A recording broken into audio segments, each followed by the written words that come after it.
বুসানের দিকে ছুটে চলছে এক ভয়ঙ্কর ট্রেন।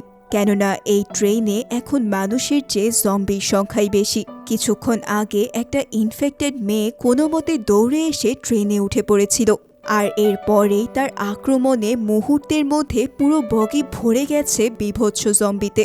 আরও ভয়ঙ্কর ব্যাপার কি জানো, এই ট্রেনে এমন একজন মানুষ আছে যে নিজে বাঁচার জন্য অন্য যাত্রীদের জম্বিদের দিকে ঠেলে দিতেও পিছু পা হচ্ছে না।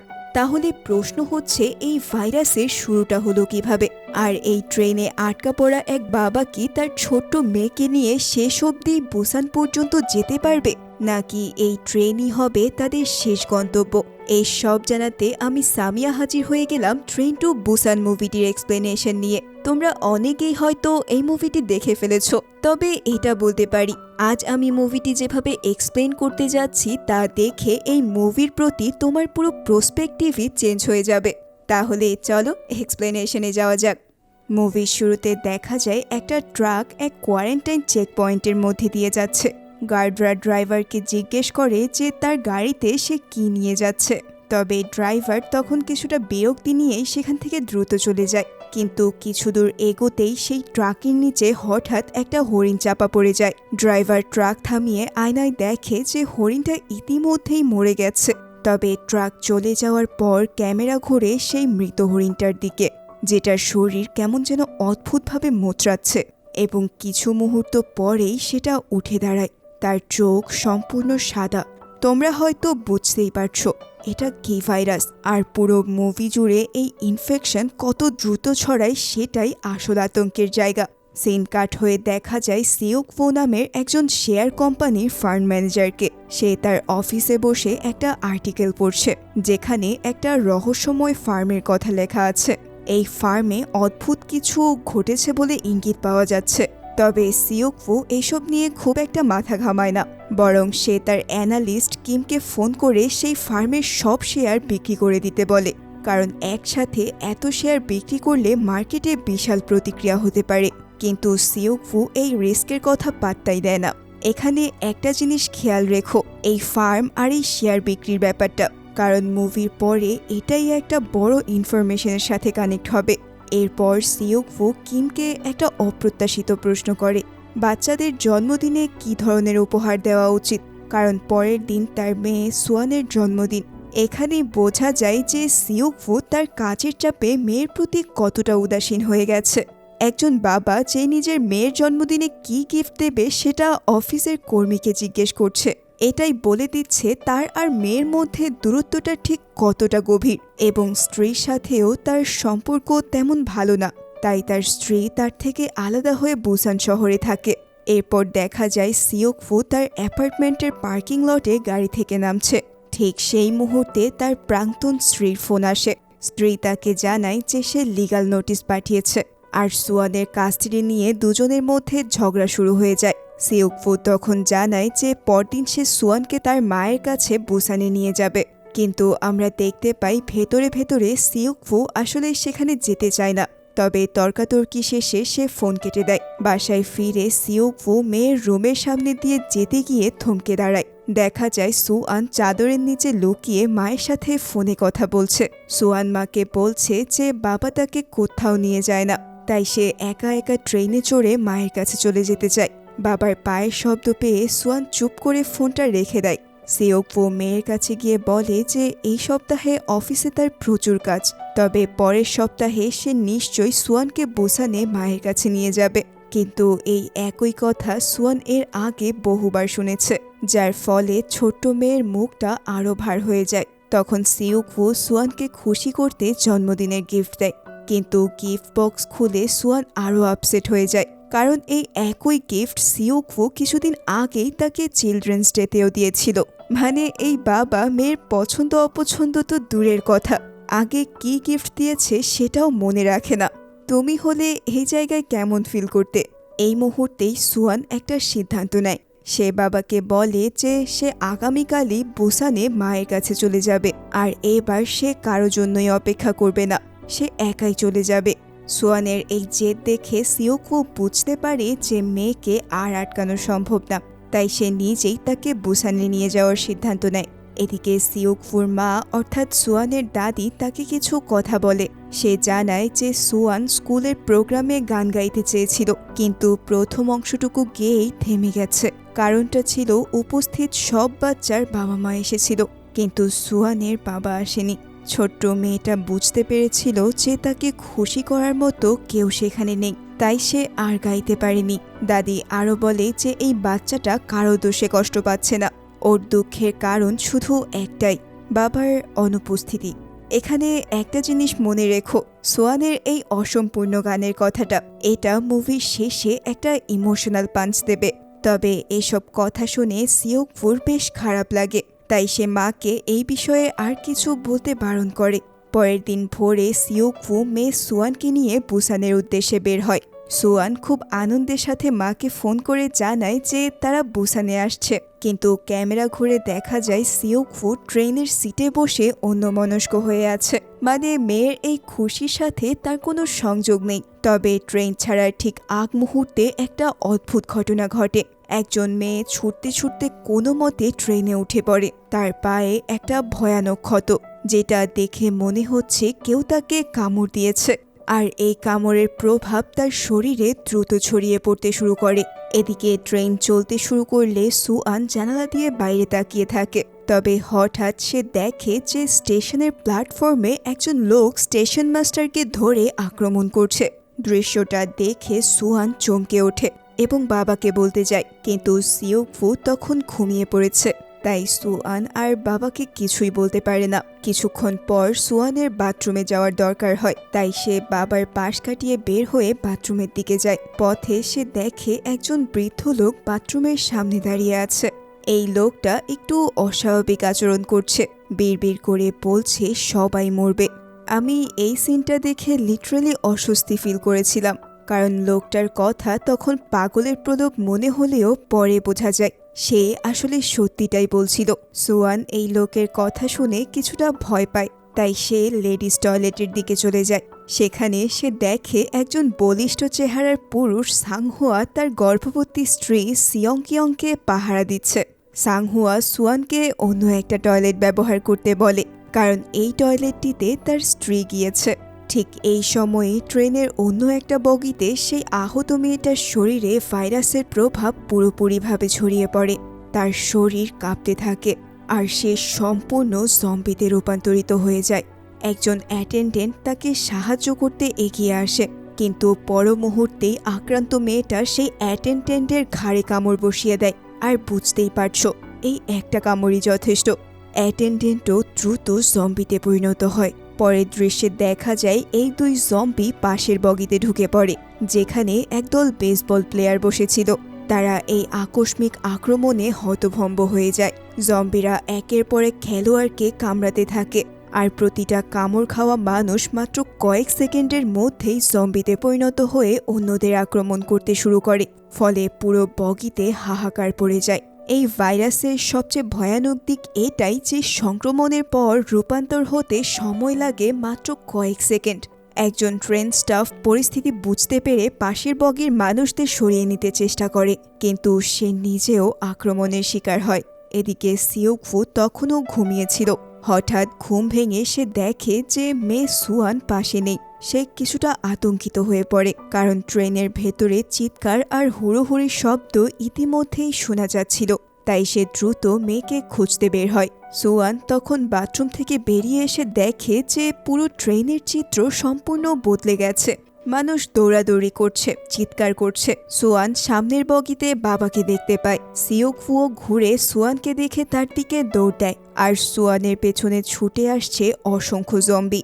সিওকফু কোনো রকমে মেয়েকে নিয়ে একটা সেফ বগিতে ঢুকে পড়ে। ঠিক সেই সময়ে বাথরুমের কাছ থেকে সাংহুয়া বাইরে বের হয়। সে আর তার গর্ভবতী স্ত্রী সিয়ংকিয়ং ঘটনার ভয়াবহতা সম্পর্কে কিছুই জানে না। হঠাৎ সাংহুয়ার সামনে একজন ছেলে এক মেয়েকে আক্রমণ করে। সিয়ংকিয়ং তখন সাথে সাথে সাংহুয়াকে বলে যে মেয়েটাকে সাহায্য করতে, কিন্তু বাঁচাতে গিয়ে সাংহুয়া বুঝতে পারে যে এই মানুষরূপী জম্বিগুলো একদমই নির্বোধ এবং প্রচুর শক্তিশালী। তাদের থামানো প্রায় অসম্ভব। তাই সে স্ত্রীকে নিয়ে দ্রুত সেফ বগির দিকে ছোটে। কিন্তু তারা যখন বগির দরজায় পৌঁছায় তখন দেখা যায় যে ভেতরের লোকজন ভয়ে দরজা বন্ধ করে দিতে বলছে। তবে সিউকফু এখানে একদম কনফিউজড হয়ে যায়। সে কি করবে বুঝে উঠতে পারে না, কারণ বগির ভেতরের মানুষ তাকে দরজা বন্ধ করে দিতে প্রেশার দিচ্ছে। তাই সে দরজা বন্ধ করার জন্য ধাক্কা দিতে শুরু করে। তবে একদম শেষ মুহূর্তে সাংহুয়া কোনো মতে সিয়ংকিয়ংকে নিয়ে ভেতরে ঢুকতে সক্ষম হয়, কিন্তু জম্বিরাও দরজায় এসে ধাক্কা দিতে শুরু করে। সাংহুয়া পুরো শক্তি দিয়ে দরজা চেপে ধরে, কিন্তু সিউকফু একটা গুরুত্বপূর্ণ জিনিস লক্ষ্য করে। সে দেখে যে জম্বিরা যখন কোনো মানুষকে দেখতে পায় না তখন তারা শান্ত হয়ে যায়। তাই তখন তারা একটা বোতলে পানি ভিজিয়ে দরজায় পত্রিকা লাগিয়ে দেয়, যাতে জম্বিরা ভেতরে তাদের দেখতে না পায়। আর এই ট্রিক্সটা কাজও করে।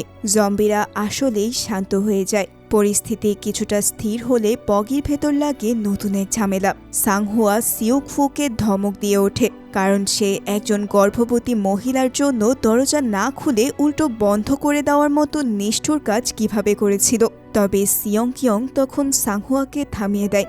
আসলে এই মেয়েটার জন্য আমার বেশ কষ্টই হচ্ছে, মানে সিয়ংকিয়ং এর জন্য, কারণ সে এই পুরো বিপদের মধ্যে গর্ভাবস্থায় প্রাণ হাতে নিয়ে দৌড়াচ্ছে। যাই হোক, ইতিমধ্যে ট্রেনে অ্যানাউন্স করা হয় যে ট্রেন পরবর্তী স্টেশনে থামবে না, বরং সামনের দাইজেন স্টেশনে গিয়ে থামবে। সেখানে সেনাবাহিনী পাহারায় আছে বলে জানানো হয়। এদিকে ট্রেনের একজন সিইও মিস্টার ইয়ংসুক ইন্টারকমের মাধ্যমে ক্যাপ্টেনের সাথে যোগাযোগ করে। সে বলে যে পাশের বগিতে মানুষ একে অন্যকে রাক্ষসের মতো খেয়ে ফেলছে, তাই ট্রেন যত দ্রুত সম্ভব থামানো দরকার। কিন্তু ক্যাপ্টেন জানায় যে এটা কন্ট্রোল রুমের নির্দেশ। এই সময়ে সিউকফুর ফোনে তার মায়ের কল আসে। মা কান্না মিশ্রিত কণ্ঠে বলছে যে সে যেন সুয়ানকে ভালো রাখে। বলতে বলতে হঠাৎ মায়ের কান্না থেমে যায়, আর ফোনে অদ্ভুত একটা শব্দ আসে। সিউকফু তখন বুঝতে পারে যে তার মাও এই ভাইরাসে ইতিমধ্যেই আক্রান্ত হয়ে গিয়েছে। সিউকফু ফোন রেখে স্তব্ধ হয়ে বসে থাকে। সুয়ান বাবাকে জিজ্ঞেস করে যে দাদি কেমন আছে, কিন্তু সিউকফু মেয়েকে কোনো উত্তর দিতে পারে না। ট্রেন পরবর্তী স্টেশনে আসতেই একটা ঝাঁকি খায়। যাত্রীরা তখন বাইরে তাকিয়ে দেখে যে ভাইরাসের প্রকোপ এখানেও ছড়িয়ে পড়েছে। তখনই তারা বুঝতে পারে যে কন্ট্রোল রুম থেকে এখানে ট্রেন থামাতে নিষেধ কেন করা হয়েছিল। এই সময় টিভিতে সরকারের ব্রিফিং দেখানো হয়, যেখানে সরকার সবাইকে আতঙ্কিত না হয়ে সচেতন থাকতে বলছে।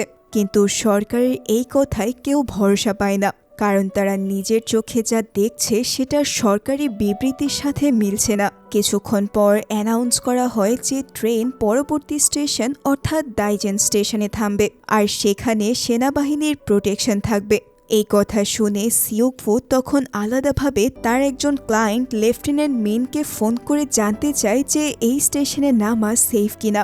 মিন জানায় যে সেখানে নামলে সেফ হওয়া যাবে, কিন্তু সবাইকে বেশ অনেক দিনের জন্যই কোয়ারেন্টাইনে পাঠানো হবে। এই কথা শুনে সিউকফু ঘাবড়ে যায়। সে মেয়েকে নিয়ে কোয়ারেন্টাইন ক্যাম্পে যেতে চায় না, তাই সে মিনের কাছে সাহায্য চায় যেন মিন তাকে আলাদাভাবে নিরাপদে বের করে নিয়ে যায়।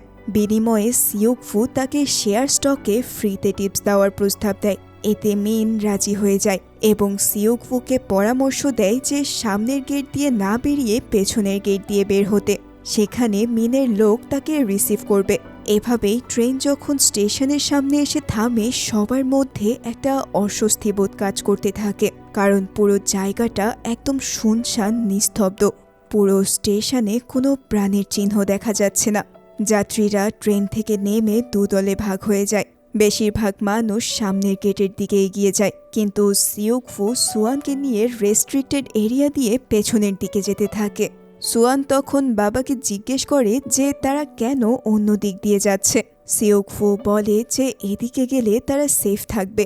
ছোট্ট সুয়ান তখন বলে যে তাহলে বাকিদেরও জানানো উচিত, কিন্তু সিউকফু মেয়েকে বোঝানোর চেষ্টা করে যে এইরকম পরিস্থিতিতে নিজেদের কথা ভাবাটাই সবচেয়ে গুরুত্বপূর্ণ, অন্যদের কথা ভাবলে চলবে না। এই কথা শুনে সুয়ানের মুখে ক্ষোভ ফুটে ওঠে। সে বাবাকে বলে, বাবা তুমি খুব সেলফিশ একজন মানুষ, তাই মাও তোমাকে ছেড়ে চলে গেছে। মেয়ের মুখে এই কথা শুনে সিউকফু থমকে দাঁড়ায়। এদিকে যারা সামনের গেট দিয়ে বের হয়ে গিয়েছিল তারা বাইরে গিয়ে দেখে যে সেখানে উপস্থিত সেনারা ইতিমধ্যেই জম্বিতে পরিণত হয়ে গেছে। মুহূর্তেই সেনা জম্বিরা তাদের উপর ঝাঁপিয়ে পড়ে আর প্ল্যাটফর্মে রক্তস্নানের মতো পরিস্থিতি তৈরি হয়। একটা জম্বি সুয়ানের উপরেও ঝাঁপিয়ে পড়তে যাচ্ছিল, কিন্তু শেষ মুহূর্তে সাংহুয়া সেই জম্বিটাকে ধাক্কা মেরে সরিয়ে দেয়। তারপর সিয়ংগিয়ং সুয়ানকে নিয়ে পালাতে শুরু করে। এদিকে সিউকফুর উপরে আরেক জম্বি আক্রমণ করে বসে। সে প্রাণপণে নিজেকে ছাড়ানোর চেষ্টা করতে থাকে, তবে তখন শুরুতে দেখানো সেই পাগল লোকটা জম্বিটির মুখে একটা জ্যাকেট মুড়ে দিয়ে ধাক্কা দেয় এবং সে, সাংহুয়া আর কয়েকজন বেসবল প্লেয়ার মিলে প্ল্যাটফর্মের দরজা আটকানোর চেষ্টা করে। এদিকে এত ভয়াবহ অবস্থা দেখে ট্রেন ক্যাপ্টেন সাথে সাথেই বুসানের দিকে রওনা দেওয়ার সিদ্ধান্ত নেয়। বেঁচে যাওয়া যাত্রীরাও কোনো মতে পালিয়ে আবারও ট্রেনে ফিরে আসে। এই সময়ে ট্রেনে ভ্রমণ করা দুই বোন ইনগিল আর তার বোন বিপদে পড়ে যায়। এক বিভৎস জম্বি ইয়নগিলকে তাড়া করতে থাকে, তাই বৃদ্ধা ইয়নগিল সিয়ংগিয়ং সুয়ান আর ওই পাগল লোকটির সাথে কোনো মতে একটা বগিতে উঠতে সক্ষম হয়। কিন্তু তাদের এই স্বস্তির নিঃশ্বাস মুহূর্তেই হাওয়া হয়ে যায়, কারণ তাদের দুই পাশের বগিতেই জম্বি দিয়ে ভর্তি ছিল, যারা এখনো পর্যন্ত তাদের দেখতে পায়নি। তাই অতি সন্তর্পণে তারা পাশে থাকা একটা ওয়াশরুমে ঢুকে পড়ে। এদিকে মিস্টার ইয়ং সুক ট্রেনের স্টাফদের সাথে জোরাজুরি করতে থাকে ট্রেন চালু করে দেওয়ার জন্য।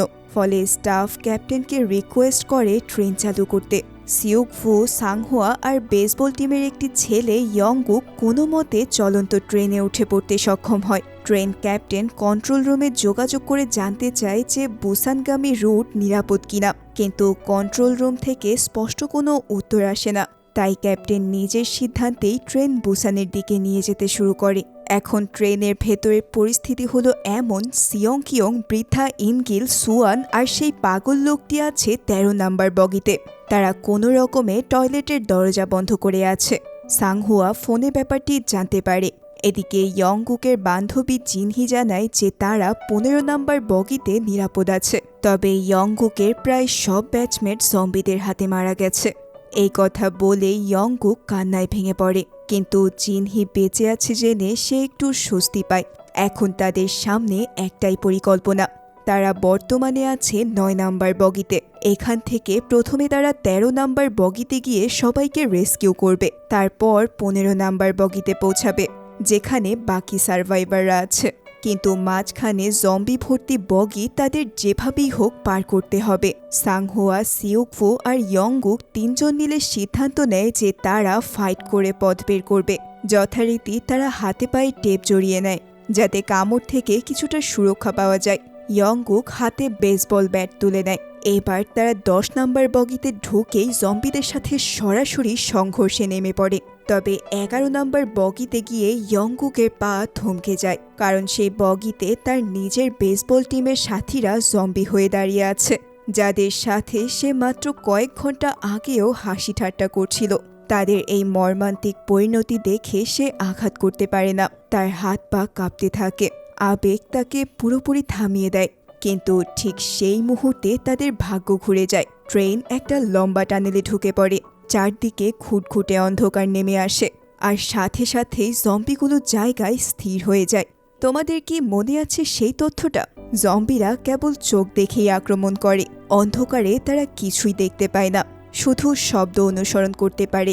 এই সুযোগে তারা খুব সাবধানে ছোট ছোট পদক্ষেপে নিঃশব্দে এগিয়ে চলে এবং 12 নাম্বার বগি পর্যন্ত পৌঁছে যায়। কিন্তু 12 নাম্বার বগিতে বেশ কিছু জম্বি আছে। সিউকফু তখন একটা চমৎকার কৌশল খাটায়। সে সাংহুয়ার ফোনটা নিয়ে বগির এক কোণে ছুঁড়ে মারে, তারপর নিজের ফোন থেকে সেটাই কল করে। ফোনের রিংটং বেজে উঠতেই জম্বিরা শব্দ ফলো করে সেদিকে ছুটে যায়। আর এই ফাঁকে তারা নিঃশব্দে 13 নাম্বার বগিতে পৌঁছে টয়লেটে আটকা পড়া সবাইকে উদ্ধার করে। সিয়ংকিয়ং এর বিশ্বাসই হচ্ছিল না যে তারা তাদের বাঁচানোর জন্য এই পর্যন্ত চলে এসেছে।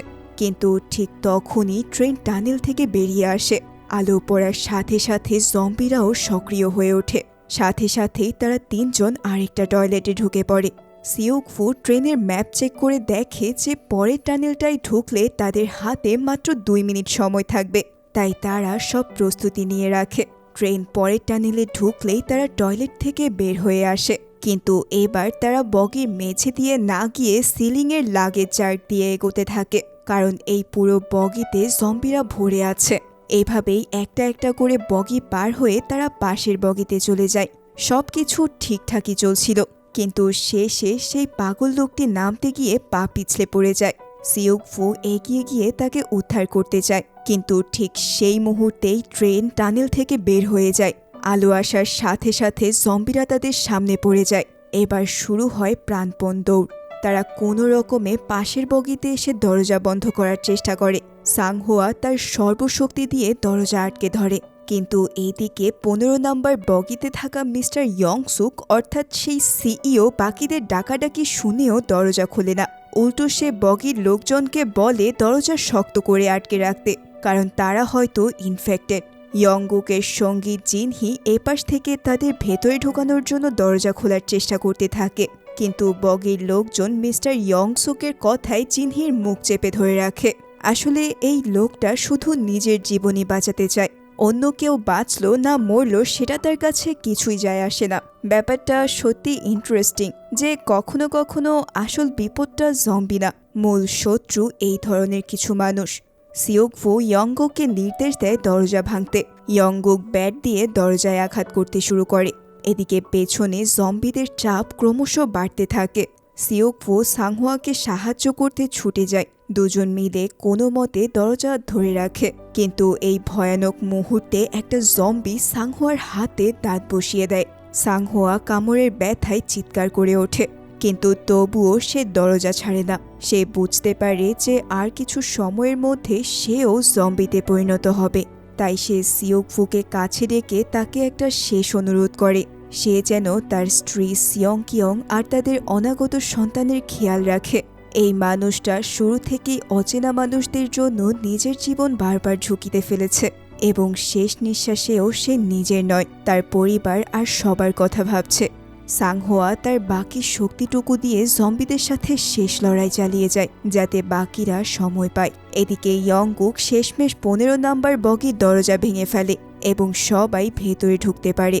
তবে সং কিয়ং তার স্বামীকে ছেড়ে আসতে পারছে না, তাই সিউক ফু তাকে জোর করে টেনে ভেতরে নিয়ে যায়। তবে যাওয়ার আগে সাংহুয়া তার অনগত সন্তানের নাম স্ত্রীকে জানিয়ে দেয়, এবং মুহূর্তের মধ্যে সে নিজেও জম্বিদের মধ্যে হারিয়ে যায়। কিন্তু বৃদ্ধা ইয়নগিল জম্বিদের কবলে পড়ে যায়। ভেতর থেকে তার বোন জংগিল নিজ চোখে দেখতে থাকে ইয়নগিলকে জম্বিরা ছিঁড়ে খাচ্ছে। এই দৃশ্য দেখে জংগিলের পুরো শরীর অসাড় হয়ে যায়। তোমাদের মধ্যে কে কে এই কয়েক মিনিটের সিনে থমকে গিয়েছিলে আমাকে কমেন্টে জানাও। বগিতে ঢুকে সিউক ফু প্রথমে ইয়নসুককে সজোরে খুশি মেরে বসে, কারণ তার স্বার্থপরতার কারণেই সাংহুয়া আর ইয়নগিলকে প্রাণ দিতে হয়েছে। সিউক ফু চিৎকার করে বলে যে ইয়ংসুক যদি এমন নোংরা আচরণ না করত তাহলে সাংহুয়া আর ইয়নগিলকে মরতে হতো না। কিন্তু ইয়ংসুক নিজেকে বাঁচানোর যুক্তি দেখিয়ে বলে যে এরা জম্বিদের সাথে ফাইট করে এখানে এসেছে, তাই নিশ্চয়ই এরা ভাইরাসে আক্রান্ত হয়ে গেছে, তাই এদের এখানে রাখা যাবে না। ইয়ংসুকের কথা শুনে বগির কিছু মানুষ ভয় পেয়ে যায়, আর তারাও সিউক ফুদের গ্রুপের বিপক্ষে চলে যায় আর বলে যে সামনের বগিতে চলে যেতে। সিউক ফুদের গ্রুপ বাধ্য হয়ে পাশের বগিতে আসে, কিন্তু ইয়ংসুক এখানেও থামে না। সেই মানুষদের উস্কে দিয়ে তাদের আরও সামনের বগিতে পাঠিয়ে দেয়। তবে এরপর যা ঘটে সেটা ভয়াবহ। ইয়নগিলের বোন তাকে হারানোর শোকে পাগলের মতো হয়ে গেছে। সেই ইয়নসুকের বগির দিকে তাকিয়ে বুঝতে পারে যে এই নিষ্ঠুর মানুষগুলোর কারণেই তার বোন মারা গেছে। তার ভেতরে প্রতিশোধের আগুন জ্বলে ওঠে। সে চুপচাপ নিজের বগির দরজা খুলে দেয়। মুহূর্তেই জম্বিরা ঢুকে পুরো বগি জুড়ে আক্রমণ শুরু করে। এরপর একে একে মানুষের উপর ঝাঁপিয়ে পড়ে জম্বিরা। ব্যাপারটি বুঝতে পেরে সিউক ফুর মুখে যেন কিছুটা হাসি ফুটে ওঠে, কারণ স্বার্থপর মানুষের পরিণতি হয়তো এমনটাই হয়। এদিকে দীর্ঘ সময় ধরে সুয়ান আপসেট হয়ে বসেছিল। সিউক ফু তাকে সান্ত্বনা দেওয়ার চেষ্টা করে। সুয়ান তখন বাবাকে বলে, বাবা, আমি ভয়ে হাত জোর করে ঈশ্বরের কাছে প্রার্থনা করেছি যেন তিনি তোমাকে আমার কাছে ফিরিয়ে দেন, আর যদি ফিরিয়ে দেন তাহলে স্কুলে গাইতে না পারা গানটা পুরো শিখব আর তোমাকে শোনাবো। তোমাদের মনে আছে মুভির শুরুতে সুয়ানের সেই অসম্পূর্ণ গানের কথা বলেছিলাম? এখানেই সেটার পে অফ আসছে। তবে এটুকুই না, সামনে এই গানের আরও বড় ভূমিকা রয়েছে যা তোমার মন ছুঁয়ে দেবে। সুয়ান বাবাকে আরও বলে যে বাবা যেন তাকে কখনো ছেড়ে না যায়। সিউকভু মেয়েকে প্রমিস করে যে সে তাকে ছেড়ে যাবে না। সিউকভু বারবার ফোনে তার প্রাক্তন স্ত্রীকে কন্ট্যাক্ট করার চেষ্টা করে, কিন্তু কেউ ফোন রিসিভ করছে না। একটু পরে তার কাছে অ্যানালিস্ট কিমের ফোন আসে। কিম জানায় যে সেই বায়োটেক ফার্ম থেকেই এই ভাইরাস ছড়িয়েছে, আর সিউকভুর কোম্পানি সরাসরি এই ফার্মের সাথে যুক্ত ছিল। তুমি কি আন্দাজ করতে পেরেছিলে যে শুরুর দিকে সিউকভু যে ফার্মের শেয়ার বিক্রি করেছিল সেটাই এই ভয়ঙ্কর মহামারীর উৎস? কিম আরও জানায় যে বুসানে ডিফেন্স ফোর্স প্রাথমিক ধাক্কা সামলে উঠতে পেরেছে, তাই বুসানে পৌঁছাতে পারলে তারা বেঁচে যাবে। তবে ঠিক তখনই হঠাৎ ট্রেন থেমে যায়। ক্যাপ্টেন ইন্টারকমে অ্যানাউন্সড করে যে সামনের ট্র্যাকে একটা বড় দুর্ঘটনা ঘটেছে, তাই এই ট্রেন দিয়ে আর এগোনো সম্ভব না। তবে কেউ যদি বেঁচে থাকে তাহলে তারা যেন ট্রেন থেকে নেমে বামপাশের রেল লাইন ধরে আরেকটা ট্রেনে উঠে পড়ে, সেটাকেই সে বুসানে নিয়ে যাবে। ট্রেনে বেঁচে থাকা সিউকভুর গ্রুপ আর বাকি সবাই এই অ্যানাউন্স শুনতে পায়। এখানে আমরা দেখতে পাই ইয়ংসুক আর এক ট্রেনের স্টাফ দুজন কোনো মতে টয়লেটে লুকিয়েছিল। মানে বুঝতেই পারছো, শয়তানের মরণ এত তাড়াতাড়ি হওয়া সম্ভব না। এখানে দেখা যায় সে নিজেকে বাঁচাতে সেই স্টাফকে জম্বিদের দিকে ঠেলে পালিয়ে আসে। তুমি কি আন্দাজ করতে পেরেছিলে যে এই লোক এতটা নিচে নামতে পারে? এদিকে সবাই ট্রেন থেকে নেমে অন্য ট্রেন খোঁজে। ক্যাপ্টেন একটা ট্রেন নিয়ে প্ল্যাটফর্মে চলে আসে, কিন্তু ঠিক সেই মুহূর্তে অন্য দিক থেকে আগুনের জ্বলন্ত একটা ট্রেন এসে স্টেশনে আছড়ে পড়ে।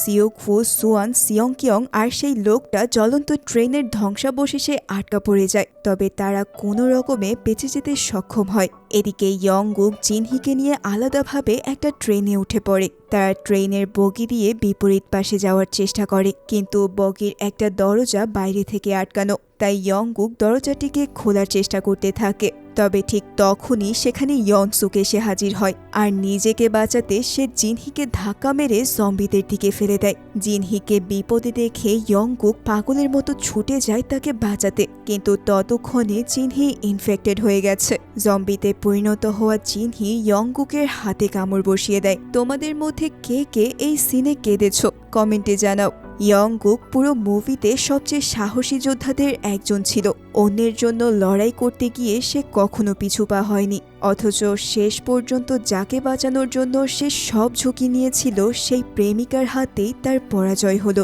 এদিকে স্বার্থপর ইয়নসুক তখন দ্রুত ট্র্যাকে দৌড়াতে থাকে। চলন্ত ট্রেনে ক্যাপ্টেন তাকে দেখতে পেয়ে দরজা খোলে, কিন্তু কাপুরুষ ইয়নসুক ক্যাপ্টেনকে জম্বিদের মুখে ঠেলে দিয়ে নিজে সেফলি ট্রেনে বসে পড়ে। সিউকভু সুয়ানকে নিয়ে ট্রেনের নিচ থেকে কোনো মতে ওঠার চেষ্টা করতে থাকে, কিন্তু জম্বিরা ট্রেনের জানালার কাঁচ ভেঙে বেরিয়ে আসতে থাকে। তখন সেই লোকটা যাকে সবাই পাগল মনে করত সে এগিয়ে আসে আর নিজেকে জম্বিদের সামনে বলি দিয়ে দেয়। নিজের শরীর দিয়ে ঢাল বানিয়ে সে সিউকভুদের পালানোর সময় করে দেয়। পুরো মুভিতে এই মানুষটার কোনো নাম জানা যায়নি, কোনো পরিচয় জানা যায়নি, কিন্তু শেষ মুহূর্তে সে প্রমাণ করে দেয় যে আসল মনুষ্যত্ব কোনো পরিচয়ের মুখাপেক্ষী নয়। সিউকভু কোনো মতে সুআন আর গর্ভবতী সিয়ংকিয়ংকে নিয়ে চলন্ত ট্রেনের পেছনে দৌড়াতে শুরু করে। জম্বিরাও তাদের ধাওয়া করে। এভাবে বেশ কিছুক্ষণ দৌড়ানোর পর অবশেষে তারা চলন্ত ট্রেনে উঠতে সক্ষম হয়। তবে জম্বিরাও ইতিমধ্যে ট্রেনের পেছনে ঝুলে পড়ে, আর তাদের ভারে ক্রমাগত ট্রেনটিও স্লো হয়ে যেতে থাকে। তবে সিউকভু সর্বশক্তি দিয়ে লাথি মেরে জম্বিদের হাত ছাড়ানোর চেষ্টা করতে থাকে। এক পর্যায়ে জম্বিরা ট্রেন থেকে ছিটকে পড়ে। অবশেষে তারা সকলে কিছুটা স্বস্তির নিঃশ্বাস ফেলে। তাদের এই যুদ্ধ হয়তো খুব দ্রুতই শেষ হতে চলেছে। তবে ইঞ্জিন রুমের দরজা খুলেই সিউকভু এক ভয়ঙ্কর দৃশ্য দেখে। ড্রাইভারের সিটে বসে আছে ইয়ংসুক, কিন্তু সে ইতিমধ্যেই জম্বিতে পরিণত হয়ে গেছে, কারণ পালানোর সময় সেও ইনফেক্টেড হয়ে পড়েছিল।